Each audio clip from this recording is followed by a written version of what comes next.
மாவட்டம் கொடைக்கானல் அருகே 200 அடி பள்ளத்தில் கார் கவிழ்ந்த விபத்தில் காரில் பயணித்த ஒருவருக்கு லேசான காயம் ஏற்பட்டது. கொடைக்கானல் அருகே உள்ள கோவில்பட்டி கிராமத்தைச் சேர்ந்த குடும்பத்தினர் ஞாயிற்றுக்கிழமை இரவு காரில் கொடைக்கானலுக்கு சென்று வீட்டுக்கு தேவையான பொருட்களை வாங்கிக் கொண்டு ஊர் திரும்பினர். அப்போது கட்டுப்பாட்டை இழந்த கார் சாலையை விட்டு விலகி 200 அடி பள்ளத்தில் உருண்டு விழுந்து பாறை மீது மோதி நின்றது. இதில் காரில் பயணித்த குழந்தை என்பவருக்கு லேசான காயம் ஏற்பட்டது. ராமநாதபுரம் மாவட்ட ஆட்சியர் அலுவலகத்தில் மரத்தில் கயிறை கட்டி தூக்கிட்டு தற்கொலை செய்ய முயன்ற நபரால் பரபரப்பு ஏற்பட்டது. தொண்டியைச் சேர்ந்த தர்மராஜ் தனது 2 ஏக்கர் நிலத்தை வருவாய்த்துறை அதிகாரிகள் அளவீடு செய்ய மறுப்பதாக கூறி ஆட்சியர் அலுவலகத்தில் பலமுறை புகார் கொடுத்துள்ளார். ஆனால் அதன் மீது எந்த நடவடிக்கையும் எடுக்கப்படவில்லை என்று கூறி ஆட்சியர் அலுவலக வளாகத்தில் தூக்கிட்டு தற்கொலை செய்ய முயன்றார். காவல்துறையினர் மரத்தில் ஏறி தர்மராஜை மீட்டு விசாரணை மேற்கொண்டு வருகின்றனர். ஜார்க்கண்டில் இருந்து கேரளா சென்ற ரயிலில் கஞ்சா கடத்தி வந்த ஒடிசாவைச் சேர்ந்த இளம்பெண் உட்பட 2 திருப்பூரில் கைது செய்யப்பட்டனர். டாடா நகரிலிருந்து எர்ணாகுளம் வரை செல்லும் டாடா நகர் எக்ஸ்பிரஸ் ரயிலில் ரயில்வே காவல்துறையினர் சோதனையில் ஈடுபட்டனர். அப்போது முன்பதிவு இல்லாத பெட்டியில் 14 கிலோ கொண்ட ஒரு மூட்டை கஞ்சா பறிமுதல் செய்யப்பட்டது. இதனை கடத்தி வந்ததாக ஒடிசாவைச் சேர்ந்த சுபாஷிஷ், மாயாபதி மாலிகோ ஆகியோர் கைது செய்யப்பட்டனர்.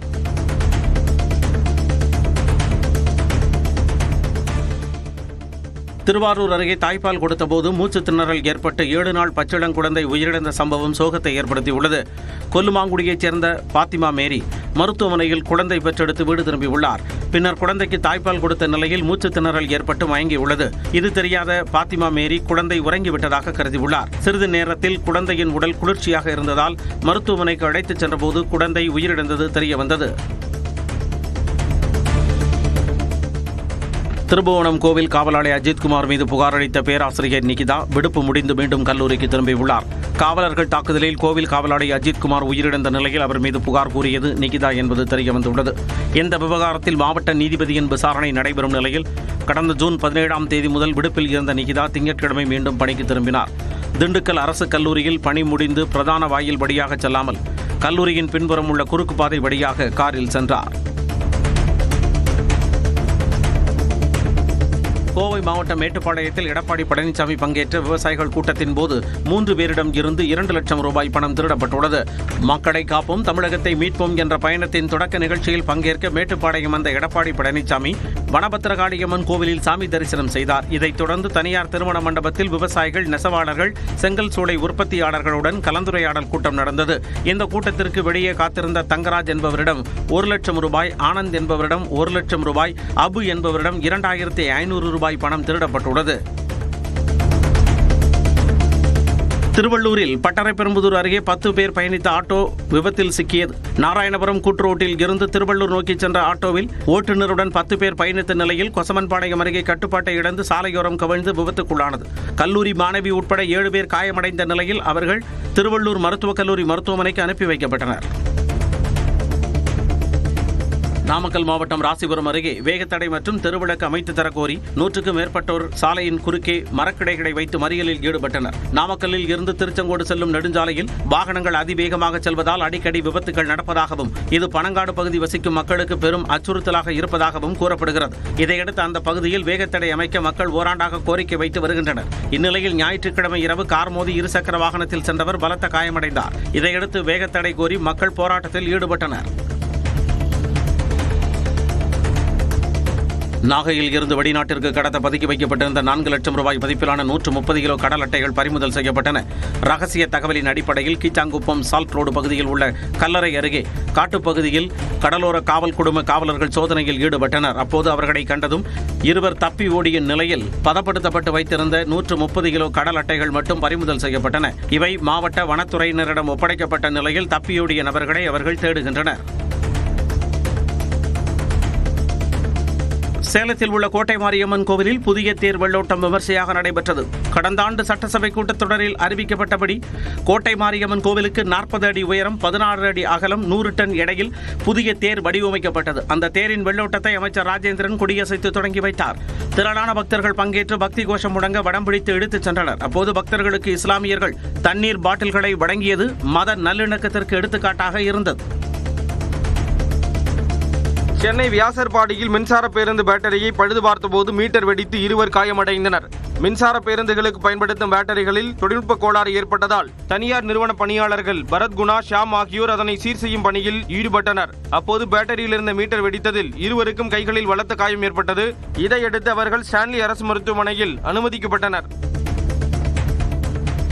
கிருஷ்ணகிரி மாவட்டம் போச்சம்பள்ளி சுற்றுவட்டார பகுதிகளில் முள்ளங்கி விளைச்சல் அதிகரித்ததால் விலை கிலோ 5 ரூபாயாக வீழ்ச்சியடைந்துள்ளது. வரத்து குறைந்து விலை உயரத் தொடங்கியதால் விவசாயிகள் முள்ளங்கி சாகுபடியை அதிகரித்தனர். இதனால் தற்போது வரத்து அதிகரித்த நிலையில் கிலோ 16 முதல் 20 ரூபாய் வரையில் இருந்த முள்ளங்கி விலை தற்போது 5 முதல் 6 ரூபாயாக குறைந்துள்ளது. இது விவசாயிகளிடையே வேதனையை ஏற்படுத்தியுள்ளது.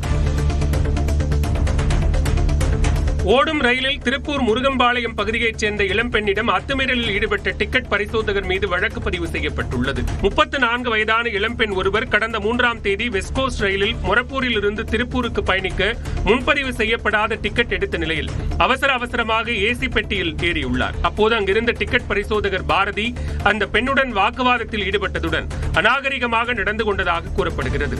இது தொடர்பாக இளம்பெண் திருப்பூர் இருப்புப்பாதை காவல் நிலையத்தில் புகார் அளித்தார். இதனைத் தொடர்ந்து வழக்கு பதிவு செய்யப்பட்ட நிலையில் டிக்கெட் பரிசோதகருக்கு முன்ஜாமீன் வழங்கப்பட்டுள்ளது.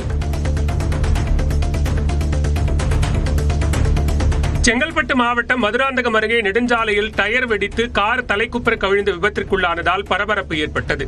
விழுப்புரத்தில் இருந்து 5 பேர் பயணித்த கார் சிலாவட்டம் பகுதியில் சென்றபோது திடீரென டயர் வெடித்தது. இதனால் கட்டுப்பாட்டை இழந்த கார் சாலையின் நடுவே உள்ள தடுப்புச் சுவரில் மோதி கவிழ்ந்தது.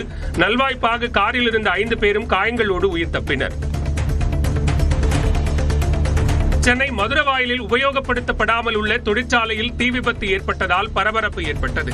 பழைய பொருட்கள் வைக்கப்பட்டிருந்த இடத்தில் வெல்டிங் மிஷினை பயன்படுத்தி பணி செய்தபோது தீப்பொறிகளில் இருந்து தீப்பிடித்ததாக கூறப்படுகிறது.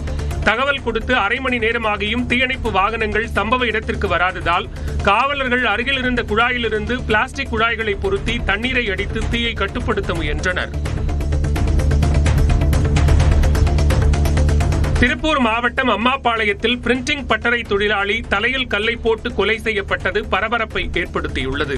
மதுரை மாவட்டம் விக்கிரமங்கலத்தைச் சேர்ந்த பாண்டியன் அம்மாபாளையத்தில் உள்ள பிரிண்டிங் பட்டறையில் பணியாற்றி வந்தார். இவர் அங்குள்ள தனியார் பள்ளி அருகே சாலையோரமாக தலையில் பலத்த காயத்துடன் இறந்து கிடப்பதை கண்ட மக்கள் காவல்துறைக்கு தகவல் தெரிவித்தனர். அவர்கள் வந்து உடலை மீட்டு பிரேத பரிசோதனைக்கு அனுப்பினர்.